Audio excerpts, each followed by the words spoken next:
একজন ভাই জানতে চেয়েছেন, মুসাফির সফর অবস্থায় নামাজ কসর পড়বে, তবে কত কিলোমিটার যাওয়ার পর কসর পড়বে? মুসাফির হওয়ার জন্য কত কিলোমিটার গন্তব্য হওয়া আবশ্যক? অত্যন্ত জীবন ঘনিষ্ঠ প্রশ্ন। আল্লাহ তাআলা পবিত্র কোরআন মাজিদে বলছেন, ওয়াইযা দরাবতুম ফিল আরদ ফালাইসা আলাইকুম জুনাহুন আন তাকসুরু মিনাস সালাহ। যখন তোমরা সফর করবে জমিনে, তখন নামাজকে তোমরা কসর করবে, এতে তোমাদের কোনো গুনাহ নেই। অর্থাৎ আল্লাহ নামাজ সফর অবস্থায় কসর করার অনুমতি দিলেন। ওলামায়ে হানাফ বলেন, রাসূলুল্লাহ সাল্লাল্লাহু আলাইহি ওয়াসাল্লাম নিজে যেহেতু সফর অবস্থায় নামাজ কসর করেছেন, সুতরাং এটা করা, এটা সুন্নাহ মুআক্কাদা, ওয়াজিব। অন্যান্য আলেমরা বলেন যে না, এটা ইখতিয়ার। সুতরাং যদি কোনো ব্যক্তি সফর অবস্থায় পুরা নামাজও পড়ে, গুনাহ হবে না, বরং কসর করা উত্তম। এখন একজন ব্যক্তি কখন মুসাফির হবে এবং রওনা দিলে কোথায় গেলে তিনি কসর শুরু করবেন? রওনা দিয়ে ঘরের মাঝে বা মহল্লার মাঝেই কোনো ব্যক্তি নামাজ কসর করবে না, বরং মুসাফির হওয়ার জন্য তার ঘর এবং মহল্লা পরিত্যাগ করা আবশ্যক। আপনি রওনা দিলেন ঢাকা থেকে চট্টগ্রাম, তো ঘরের মাঝে কসর পড়বেন না, আপনার মহল্লার মাঝে পড়বেন না, বরং আপনি আপনার মহল্লা পরিত্যাগ করুন। আপনার বাসা ফার্মগেট, রওনা দিয়েছেন চট্টগ্রাম, তাহলে আপনি ফার্মগেট এলাকা আপনি পরিত্যাগ করুন। যখন আপনি চলে যাবেন বাংলা মোটর পার হয়ে সায়দাবাদের দিকে, শাহবাগের দিকে, মহল্লা পরিত্যাগ করলে আপনি মুসাফির হিসাবে গণ্য হলেন। আপনি আবার শাহবাগ যদি জোহরের নামাজ পড়েন, তাহলে আপনি 4 রাকাতের জায়গায় 2 রাকাত পড়তে পারবেন। যদিও কোনো কোনো আলেম বলে যে না, পুরা শহর পরিত্যাগ করা লাগবে। তারা বলেন যে আপনি একবারে সায়দাবাদ পর্যন্ত আপনি মুসাফির নন, আপনি বরং সায়দাবাদ পার হয়ে গেলে তারপরে সাইনবোর্ড এরিয়াতে গিয়ে জোহর পড়লে আপনি মুসাফির। তবে তাদের কথাটা দুর্বল, বরং আপনি আপনার গ্রাম মহল্লা পরিত্যাগ করলে আপনি মুসাফির। কারণ পুরা শহর তো এমনও হতে পারে শহরটাই 100 মাইল লম্বা। পৃথিবীতে এমন শহর আছে যে শহরটাই 100 কিলোমিটার। তাহলে তো মুসাফির হওয়ার জন্য শহরের ওই মাথায় যাওয়া লাগবে না।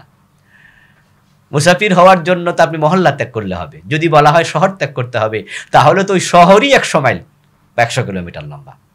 এই জন্য পুরা শহর অতিক্রম করার প্রয়োজন নেই। আপনি মহল্লা অতিক্রম করলে আপনি মুসাফির। এখন প্রশ্ন হলো, কতটুকু দূরত্বে রওনা দিলে আপনি মুসাফির হবেন? তার উত্তর হলো, রাসূলুল্লাহ সাল্লাল্লাহু আলাইহি সাল্লাম বলেননি যে এত মাইল দূরত্বে গেলে মুসাফির হওয়া যায়। এই জন্য সুস্পষ্টভাবে কোনো হাদিসে এটা পাওয়া যায় না যে এত মাইল দূরত্বে রওনা দিলে মুসাফির। তাই আলেমদের এ নিয়ে অনেক মতামত আছে। ওলামায়ে হানাফ বলেন 3 দিনের দূরত্ব যদি হয়, তো নর্মালি একদিনে কতটুকু যেতে পারবে? 16 মাইল।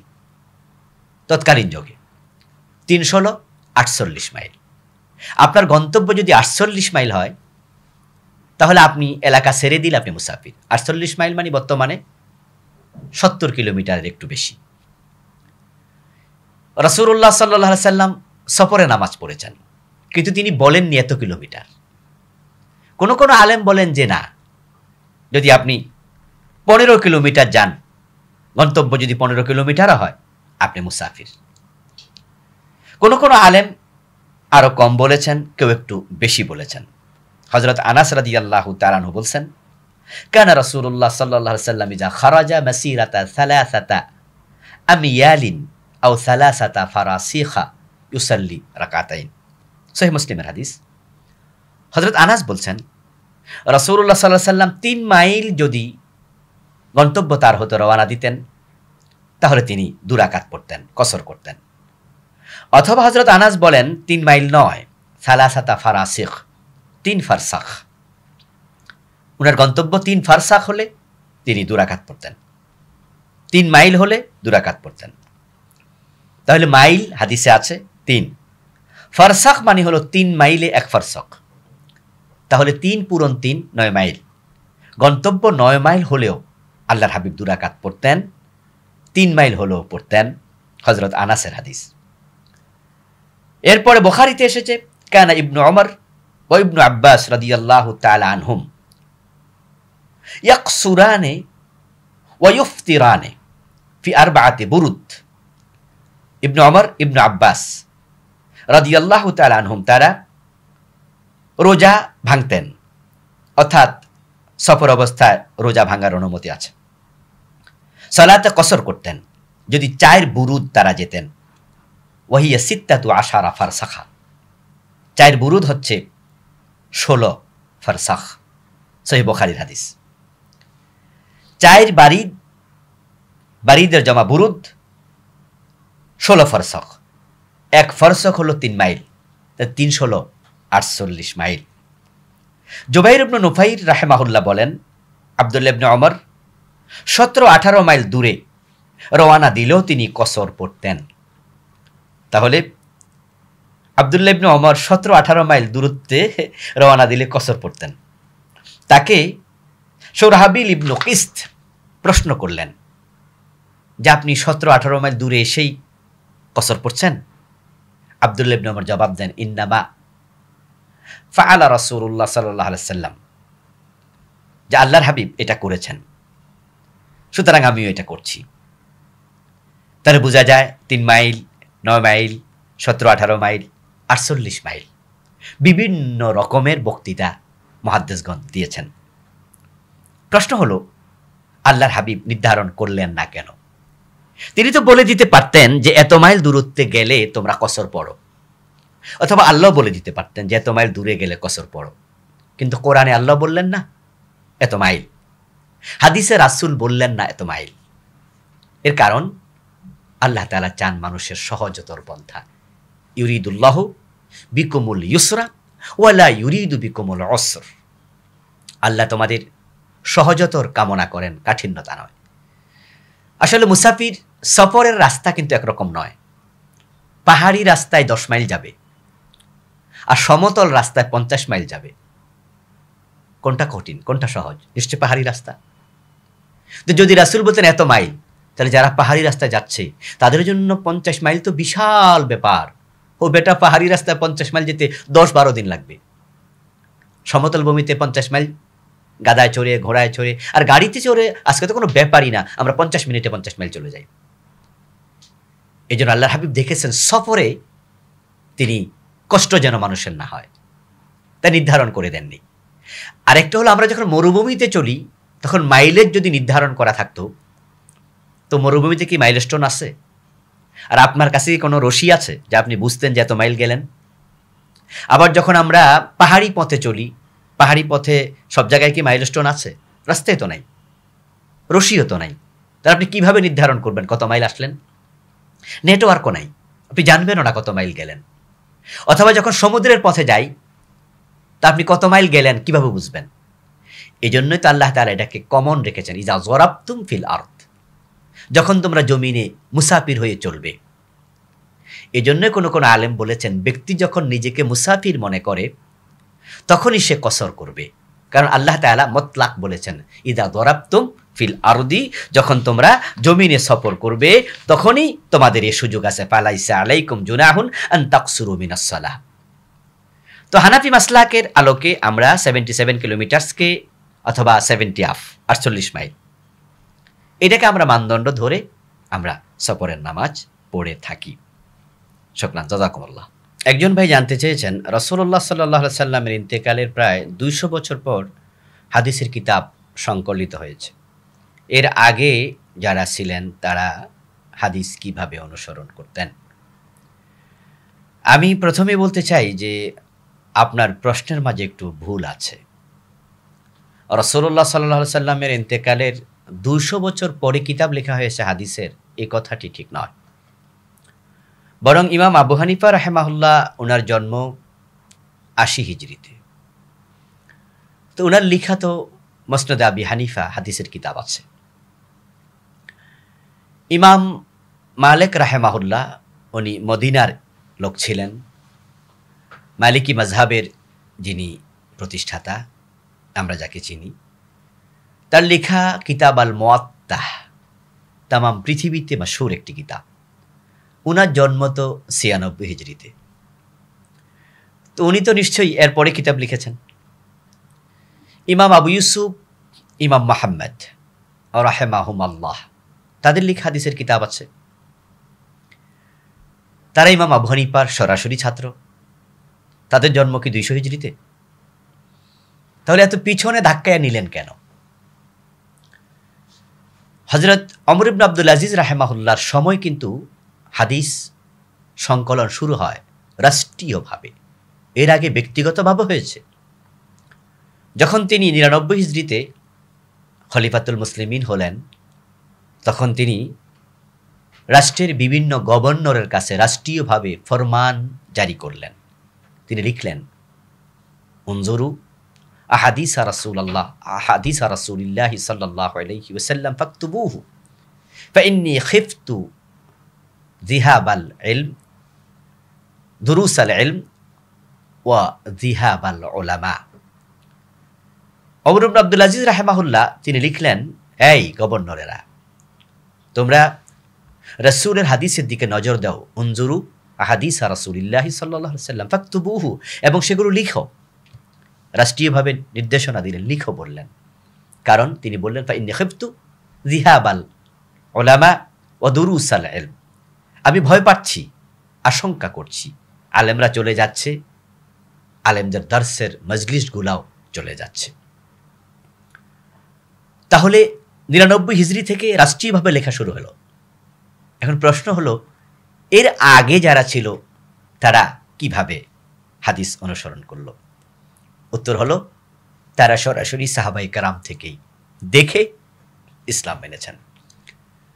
আর সাহাবায়ে কেরাম রাদিয়াল্লাহু তাআলা আনহুমের মাঝে কেউ কেউ তো হাদিস লিখেছেন, যদিও রাসূলুল্লাহ সাল্লাল্লাহু আলাইহি সাল্লামের সময় ব্যাপকভাবে হাদিস লিখতে আল্লাহর হাবিব বারণ করেছিলেন। তিনি বলেছিলেন, লা তাকতুবু আন্নী গায়রাল কোরআন, তোমরা কোরআন ব্যতীত আমার থেকে আর কিছু লিখো না। কিন্তু দুই একজন সাহাবীকে বিশেষভাবে লিখতে অনুমতি দিয়েছেন, এমন বর্ণনাও আছে। আল্লাহর হাবিব সাল্লাল্লাহু আলাইহি সাল্লামের সময় সাহাবায়ে কেরাম কেউ কেউ হাদিস লিখেছেন। যেমন সুনান তিরমিজিতে এসেছে হাদিস নাম্বার ২৮৭৯, আবু হুরায়রা রাদিয়াল্লাহু তাআলা আনহু বলছেন, ইন্নান নবী সাল্লাল্লাহু আলাইহি ওয়াসাল্লাম খাতাবা ফাযাকারাল কিসসাতা ফিল হাদিস, আল্লাহর হাবিব খুতবা দিলেন, কথা প্রসঙ্গে একটি কাহিনী তিনি উল্লেখ করলেন। খুতবার পরে কালা আবু শাহ নামে একজন সাহাবী, তিনি প্রিয় নবীকে বললেন, ইয়া রাসূলুল্লাহ, এই কাহিনীটা যদি আমাকে একটু লিখে দিতেন। আল্লাহর হাবিব সাল্লাল্লাহু আলাইহি সাল্লাম তখন বললেন, উকতুবু লি আবি শাহ, এই সাহাবারা তোমরা আবু শাহের জন্য কাহিনীটি লিখে দাও। তাহলে বোঝা গেল আল্লাহর হাবিব সাল্লাল্লাহু আলাইহি সাল্লাম কখনো কখনো তিনি তার মুখ থেকে বের হওয়া হাদিস লিখতে অনুমতি দিয়েছেন। আবু হুরায়রা রাদিয়াল্লাহু তাআলা আনহু নিজে আরেকটি ব্যাপারে বললেন, তিরমিজির হাদিস নাম্বার ২৮৮০, তিনি বলছেন, লাইসা আহাদুন মিন আসহাবি রাসূলিল্লাহি সাল্লাল্লাহু আলাইহি ওয়াসাল্লাম আকসারা হাদিসান আন রাসূলিল্লাহি সাল্লাল্লাহু আলাইহি ওয়াসাল্লাম মিন্নি ইল্লা আব্দুল্লাহ ইবনে আমর ফাইন্নাহু কানা ইয়াকতুবু ওয়া কুনতু লা আকতুবু। আবু হুরায়রা বলছেন যে আমার থেকে অধিক হাদিস কেউ বর্ণনা করেনি, তবে হ্যাঁ, একজন ব্যক্তি আছে যিনি অনেক হাদিস বর্ণনা করছেন, তিনি আব্দুল্লাহ ইবনে আমর। কারণ তিনি হাদিস লিখতেন আর আমি আবু হুরায়রা হাদিস লিখতাম না। এতে বোঝা যায় আবু হুরায়রা সময়ও কোন কোন সাহাবী হাদিস লিখেছেন। আর সাহাবায়ে কেরাম যতদিন জীবিত ছিলেন, ইমাম আবু হানিফা রাহমাতুল্লাহ আলাইহি নিজে তো তিনি ৮ জন সাহাবীর সাক্ষাৎই পেয়েছেন। তখন সাহাবাদের থেকে সরাসরি হাদিস তাবিঈরা শুনেছে, আবার তাবিঈদের থেকে সরাসরি তাবিঈরা শুনেছে। তাহলে ওই সময় লিখার প্রয়োজন ছিল না। যে কোনো ব্যক্তি কোনো সাহাবীকে জিজ্ঞাসা করতেন যে এ বিষয়ে আল্লাহর হাবিব কি করেছেন, কি বলেছেন, আর সাহাবী বলতেন যে আমি রাসূলকে এটা বলতে শুনেছি, এটা করতে দেখেছি। লিখার প্রয়োজন নেই। তারা ইসলামকে দেখে দেখে সরাসরি সাহাবাদের থেকে শুনে শুনে আমল করেছেন, আর পরবর্তীতে লিখার কাজ চলেছে। আলহামদুলিল্লাহ আমরা লিখিত হাদিস পেয়েছি। কেউ কেউ এখানে একটু কনফিউশন তৈরি করার জন্য বলেন যে সিহাসিত্তা আল কুতুবুস সিত্তা যেগুলো আছে বুখারী মুসলিম সহ, এগুলো তো লেখা হয়েছে অনেক পরে। ইমাম বুখারীর জন্ম 194 হিজরিতে, তাহলে তো ইমাম মুসলিমের জন্ম 204 হিজরিতে, কেউ বলেছেন 202 হিজরিতে, তাহলে তারা লিখেছেন তো আরও পরে, তাহলে 200 বছর তো চলে গেল। এখন এগুলো সহি থাকলো কিভাবে? তখন আমরা বলি যে হাদিস সহি, জয়ীফ, মাউদু, হাসান, শাজ, মুনকার, মুআল্লাল, এই যে কথাগুলো আপনারা শুনে আসছেন, এগুলো কি আমাদের বানানো নাকি তৎকালীন যুগের মুহাদ্দিসদের বানানো? ইমাম বুখারী রাহমাতুল্লাহ আলাইহি নিজেই তো বলতেন এই হাদিসটা জয়ীফ, এই হাদিসটা সহি, আমি সহি হাদিসগুলো লিখেছি, জয়ীফগুলো লিখিনি, মাউদু লেখার তো প্রশ্নই আসে না। তাহলে বোঝা গেল কোন হাদিস সহি কোনটা সহি নয়, এটা তৎকালীন যুগের মুহাদ্দিসরাই বের করে ফেলেছে, গবেষণা করে ফেলেছে। এই যে আজকে আমরা বলছি অমুক হাদিসটি সহি নয়, অমুক হাদিসটি সহি, এটা কি আমাদের কথা নাকি? আমরা আগেকার মুহাদ্দিসদের উদ্ধৃতি দিয়ে বলি। এই জন্য আপনি টেনশন করার কিছু নেই যে হাদিস মানব কেন, হাদিস তো সন্দেহযুক্ত, এগুলো বলে বলে কিছু লোক হাদিস অস্বীকার করছে। হাদিস অস্বীকার করলে ইসলাম থাকে না, কারণ হাদিস হচ্ছে কোরআনের ব্যাখ্যা। আল্লাহ তাআলা কোরআন মাজিদে বলছেন রুকু করো, সেজদা করো, কিন্তু রুকুটা কিভাবে করতে হয়, সেজদা কিভাবে করতে হয়, এক রাকাতে 2টা সেজদা 1টা রুকু, এগুলো কিন্তু হাদিসে নেই। তো আপনি যদি বলেন যে হাদিস মানব না, হাদিস 200 বছর পরে লিখছে, এখন ঠিক কিনা, তাহলে ইসলামই খুঁজে পাবেন না। তাই মুহাদ্দিসগণ সহি হাদিসকে জয়ীফ থেকে আবার জাল থেকে আলাদা করে দিয়েছেন। সুতরাং আপনি নিশ্চিন্তে মানুন, ওলামায়ে কেরাম এ বিষয়ে সজাগ সচেতন আছে, তাদের ধারস্থ হন। কোনো বিষয়ে আপনি যদি কনফিউশনে ভোগেন তাদের সাথে কথা বলুন। আসসালামু আলাইকুম ওয়া রাহমাতুল্লাহ। একজন ভাই জানতে চেয়েছেন মুসাফির সফর অবস্থায় নামাজ কসর পড়বে, তবে কত কিলোমিটার যাওয়ার পর কসর পড়বে? মুসাফির হওয়ার জন্য কত কিলোমিটার গন্তব্য হওয়া আবশ্যক? অত্যন্ত জীবন ঘনিষ্ঠ প্রশ্ন।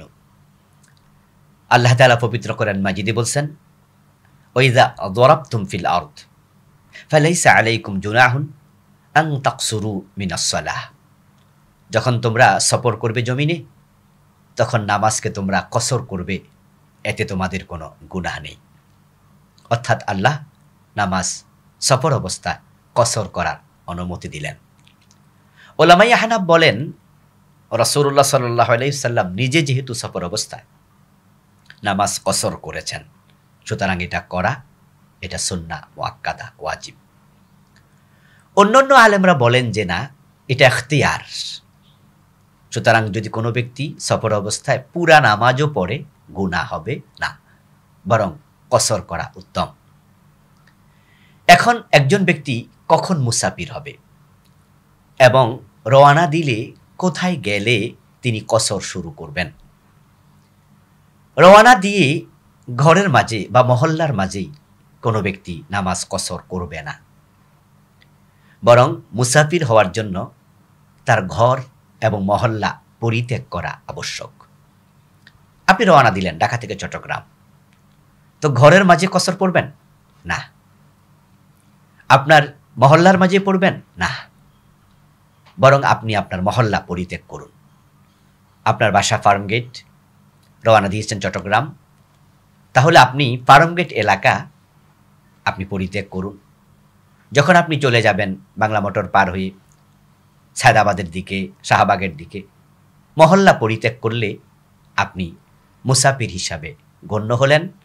আপনি আবার শাহবাগ যদি জোহরের নামাজ পড়েন, তাহলে আপনি 4 রাকাতের জায়গায় 2 রাকাত পড়তে পারবেন। যদিও কোনো কোনো আলেম বলে যে না, পুরা শহর পরিত্যাগ করা লাগবে। তারা বলেন যে আপনি একবারে সায়দাবাদ পর্যন্ত আপনি মুসাফির নন, আপনি বরং সায়দাবাদ পার হয়ে গেলে তারপরে সাইনবোর্ড এরিয়াতে গিয়ে জোহর পড়লে আপনি মুসাফির।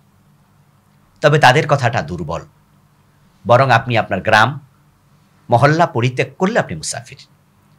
কারণ পুরা শহর তো এমনও হতে পারে শহরটাই 100 মাইল লম্বা।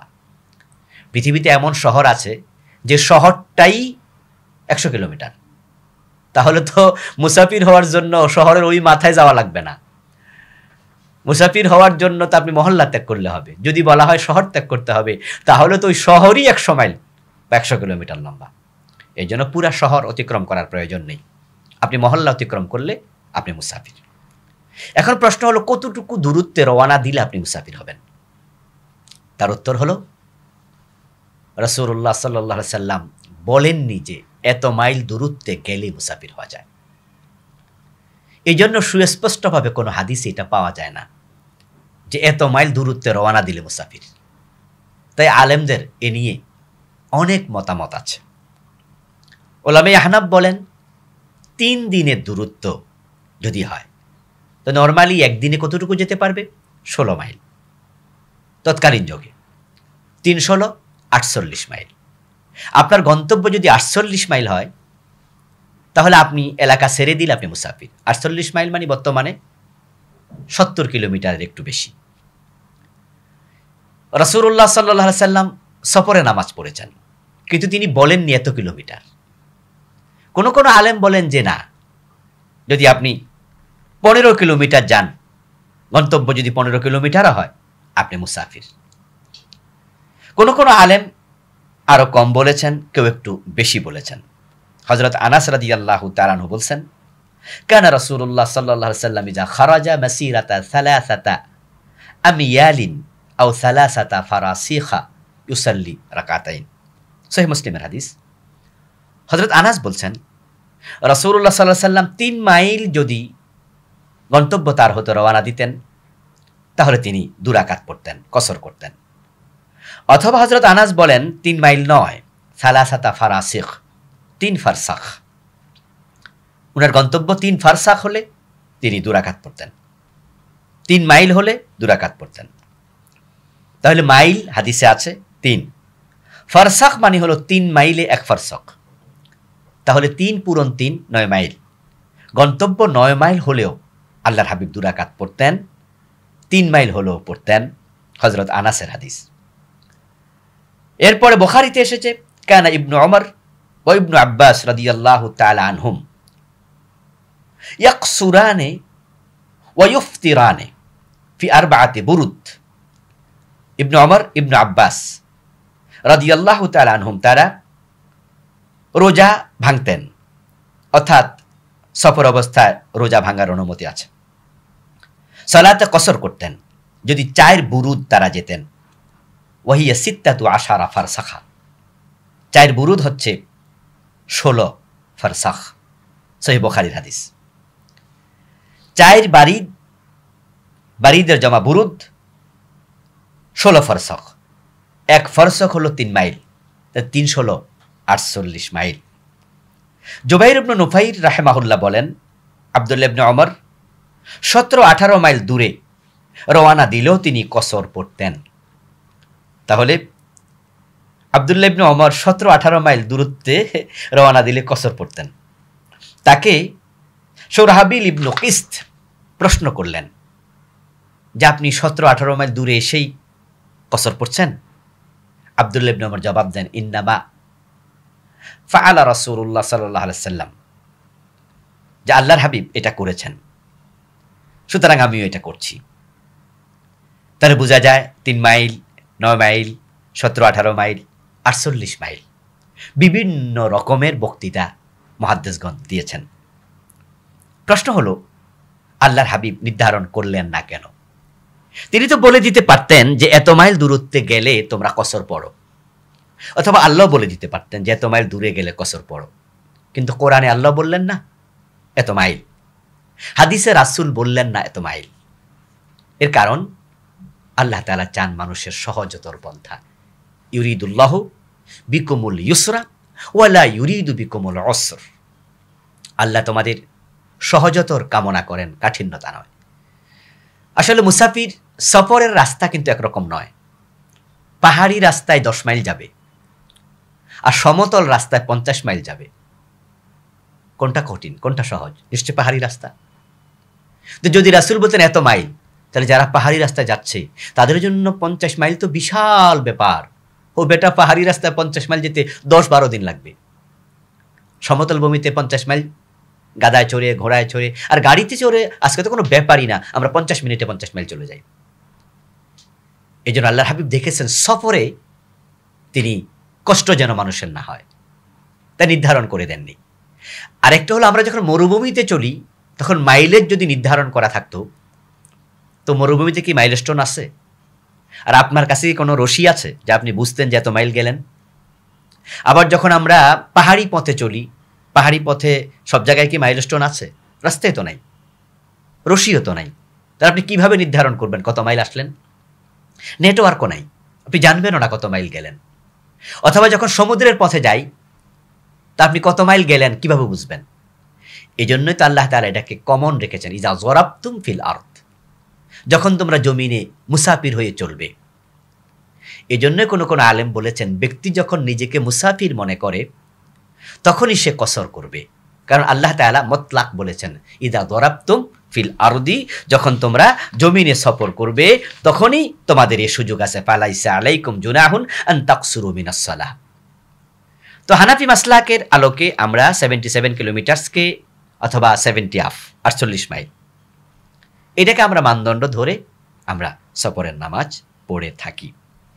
শুকরান, জাযাকুমুল্লাহ। একজন ভাই জানতে চেয়েছেন, সফর অবস্থায় মুসাফিরের জন্য জোহর এবং আসর, মাগরিব এবং ইশা একসাথে পড়ার অনুমতি আছে কিনা?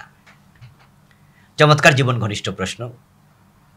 গ্লোবালাইজেশনের কারণে তামাম পৃথিবী এখন একটি গ্রামের মতো হয়ে গিয়েছে।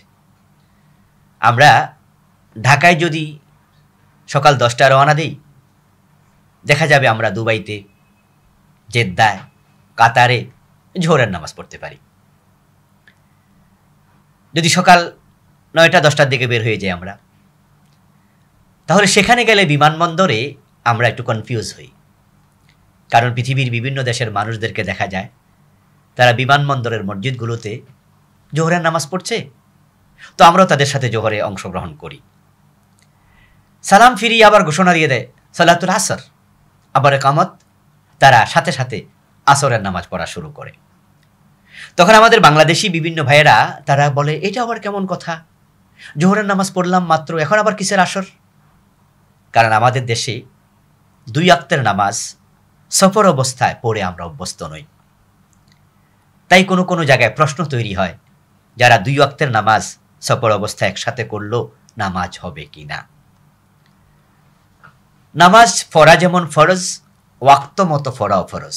ইন্না সালাতা কানাত আলাল মুমিনিনা কিতাবাম মাওকুতা, আল্লাহ তাআলা বলেছেন, নিশ্চয় নামাজ সময় মতো পড়তে হবে।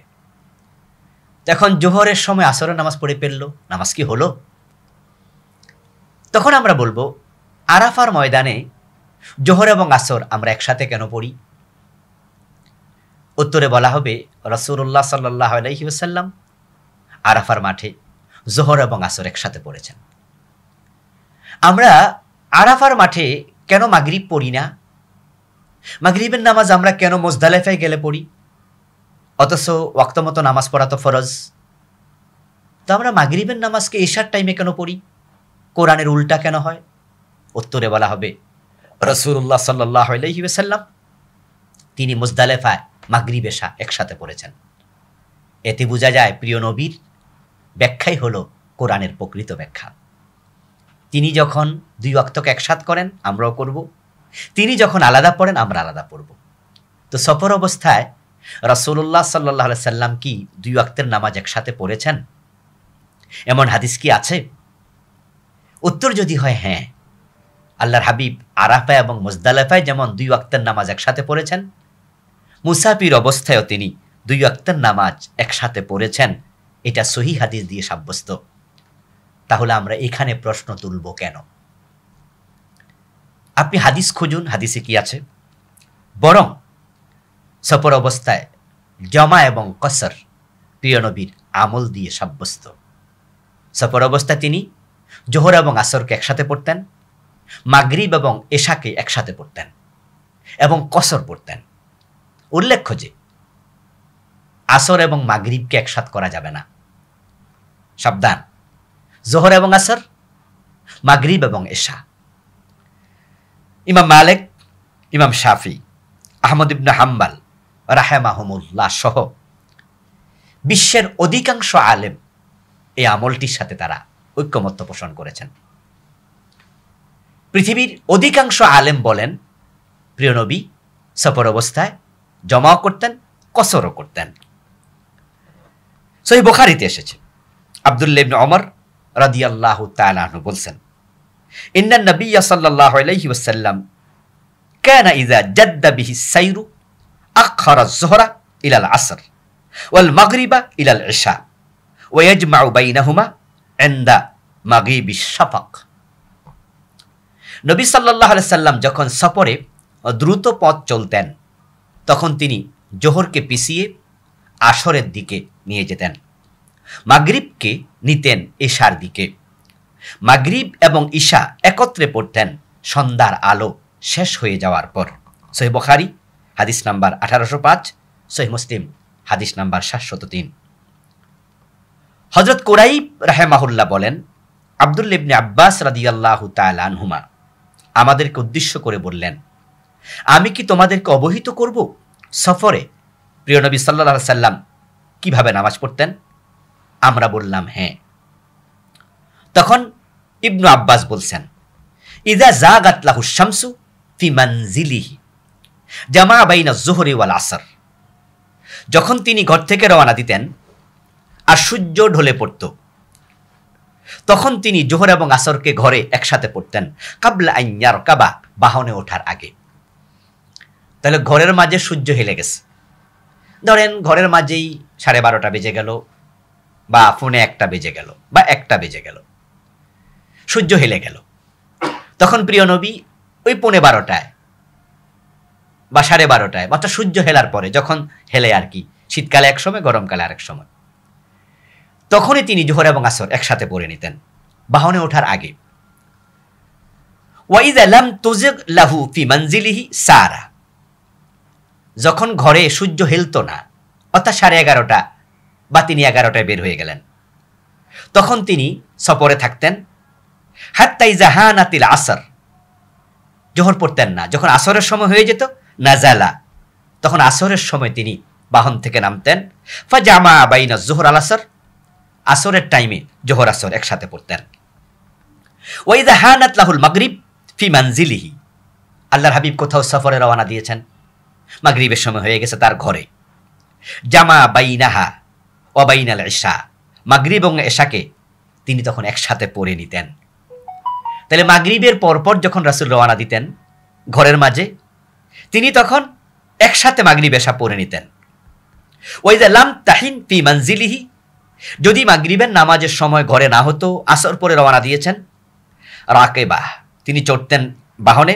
হাত্তা ইযা হানাতিল ইশা, যখন এশার টাইম হতো নাজালা, নামতেন। ফাজামা বাইনাহুমা, অর্থাৎ তিনি আসরের পরপর রওনা দিয়েছেন, আসরের পরপর রওনা দিলে মাগরিবটা পড়তেন এশার সাথে। তাহলে এখানে সুস্পষ্টভাবে যেটা পাওয়া গেল সেটা হচ্ছে সরাসরি জামে হাকিকি।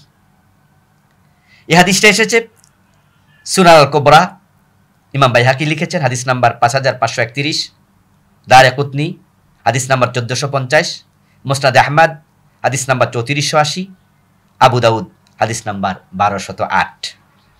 এখানে জামায়ে সুরি বলার কোনো সুযোগ নেই, কারণ তিনি জোহরের নামাজ পড়তেন ঘরের মাঝেই বাহনে ওঠার আগেই, সূর্য হেলে যাওয়ার পরপরই। এরপরে মুআজ রাদিয়াল্লাহু তাআলা আনহু বলছেন, খারাজনা মা রাসূলিল্লাহি সাল্লাল্লাহু আলাইহি ওয়াসাল্লাম ফি গাজওয়াতি তাবুক ফাকানা ইউসাল্লি যুহরা ওয়াল আসরা জামিআ ওয়াল মাগরিবা ওয়াল ইশা জামিআ।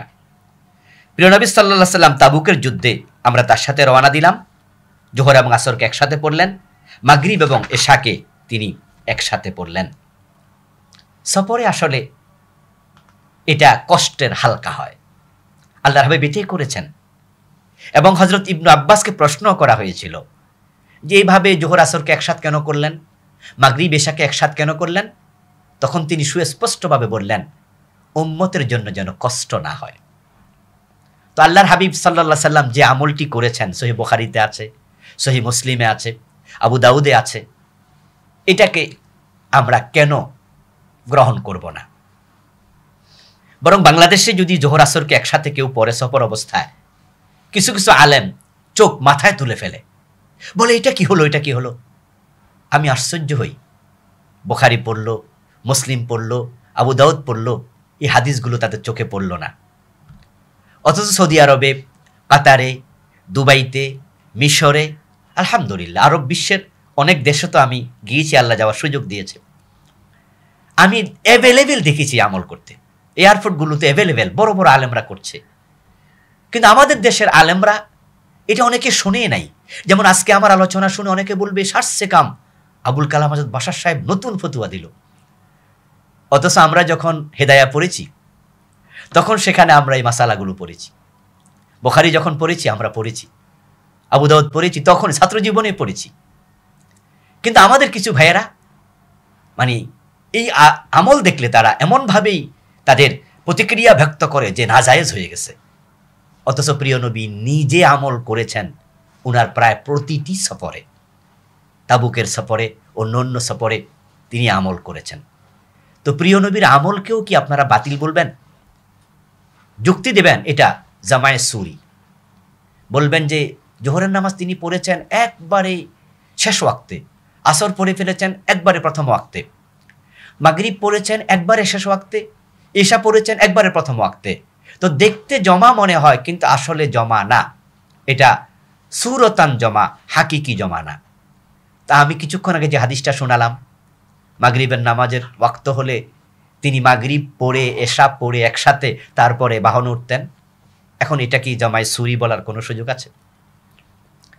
বরং হাদিসের আলোকে আমল করলে আমাদের জন্য সফর সহজ হয়। হ্যাঁ, যদি আপনি মনে করেন যে না আমি একসাথে করব না, আমি জোহরের টাইমে পড়বো, আসরের টাইমে পড়বো, মাগরিবের টাইমে পড়বো, এশারের টাইমে পড়বো, তাহলে তো কোনো আপত্তি নাই। কিন্তু অন্য কেহ রাসূলের এই হাদিস আমল করতে দেখলে প্রশ্ন তোলা কি জায়েজ হবে? সরাসরি কি আঙ্গুলটা প্রিয় নবীর দিকে ওঠানো হবে না? আমরা যখন পড়েছি ক্লাসে তখন আমরা কিন্তু ইখতিলাফ সহ পড়েছি, যে এই মাযহাবে এটা আছে, ওই মাযহাবে এটা আছে। যখন আমরা লিখেছি পরীক্ষায় তখন ইখতিলাফ সহ লিখেছি, ইমাম আবু হানিফা এটা বলেছেন, ইমাম শাফি এটা বলেছেন। কিন্তু যখন আমরা বলতে যাই তখন আমরা ইখতিলাফ আর বলি না, তখন বলি যে হানাফি মাযহাবে এটাই আছে। তো পড়লেন ইখতিলাফ সহ, লিখলেন ইখতিলাফ সহ, আর বললেন একমুখী, এটা কেন হবে? বরং আপনি যদি উন্মুক্তভাবে বলেন তাহলে সুবিধা আছে। সুবিধা কি? ইসলাম মানা সহজ হবে। এই যে আপনি যখন বিদেশে এয়ারপোর্টে নামাজ পড়বেন, সেখানে আপনি জোহর আসর যারা একসাথে পড়ছে আপনিও পড়ে নেন, হাদিসে আছে। আপনার মাযহাবে নাই, তো ইসলামকে কি আপনি মাযহাবের ভিতরে ঢুকাইয়া তারপরে মানবেন? আজীব তো। মাযহাব তো এসেছে অনেক পরে, আল্লাহর হাবিবের ইন্তেকালের 350-400 বছর পরে। ইমাম আবু হানিফা রাহমাতুল্লাহ আলাইহি কোনো মাযহাব সৃষ্টি করে যাননি, ইমাম শাফি কোনো মাযহাব সৃষ্টি করে যাননি, বরং তাদের বের করা মাসআলা নিয়ে পরবর্তীতে তাদের নামে মাযহাব হয়েছে। এবং তারা কেউ কিন্তু বলে যাননি যে আমি যেটা বলেছি এটা ইসলাম, বরং তারা বলেছেন রাসূল যেটা বলেছেন সেটা ইসলাম। তা আপনি যখন এয়ারপোর্টে দেখলেন যে তারা 2 ওয়াক্ত নামাজ একসাথে পড়ছে, আর আপনি পিছনে সরে এসে মাসালা বললেন এটা জায়েজ নাই, তাদের নামাজ বাতিল, তো রাসূলুল্লাহর হাদিসকে বাতিল বলবেন? এজন্য আমরা জাস্ট মাসালাটা জানাইয়ে দিলাম, এ সুযোগ আছে। আপনার সুযোগ গ্রহণ করবেন কিনা ইসলামে আল্লাহর দেয়া সুযোগ, যেমন কসর আল্লাহর দেয়া সুযোগ, জমা আল্লাহর দেয়া সুযোগ। রাসূলকে আল্লাহ তাআলা ওহীর মাধ্যমে জানিয়েছেন, প্রিয় নবী আমল করে আমাদের দেখিয়েছেন। জাযাকুমুল্লাহ হাসানাল জাযা। আসসালামু আলাইকুম ওয়া রাহমাতুল্লাহ।